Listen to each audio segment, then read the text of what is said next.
Well, linawin natin mabuti. Kumbaga, ganito nagpa-function kasi yan. Ito ang part na to, na plastic na yan. Gear yan. Yan ay konektado sa gear sa loob ng makina. At dito yon. Dito sa part na yon, nakakonect.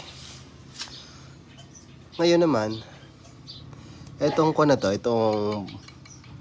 bakal nito, itong boto na to, yan, na-adjust yan. Na-adjust yan dito, tinan nyo. Down, up, down, up, down. Then, bumubuka, tumataas, base sa lakas ng ikot nito. At dito naman, ito ay pump. Nagpa-pump siya ng langis papunta dito sa bearing natin dito. Sa cap bearing na to. At dito naman niya, kinukuha ang langis. Dito sa parang tubo na to, itong nozzle na to. Kaya kung titingnan niyo na mabuti, napakasimple lang yan pero napaka-effective yan at kailangan talaga yan. Dito dadaan, mula dito, may filter yan dyan. Ito, ang laman ng tubo na to, filter yan, pupunta dito. This is filter, tingnan niyo mabuti.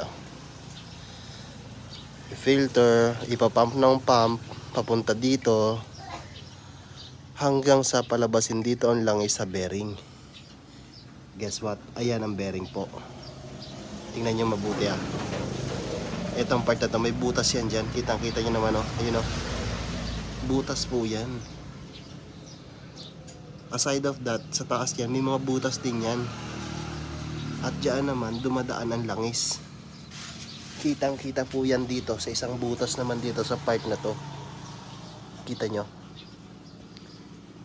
Yan po yun. Nang sa ganun, maganda ang lubrication ng ating makina. Kaya naman, tumatagal siya kahit pa sa haba ng panahon ng pag-andar. Ganun po nagpa-function to. Ito ay takip ng 20 horsepower diesel engine. Dito naman makikita nyo itong oil. Dito tayo nagre-refill. Dito tayo Yan. Ganyan po kalinaw ang mga detalye natin. Ito, nakakabit yan dito. Ito. Tapos, yun na may mga tornilyo niya. Yan. Sila yon.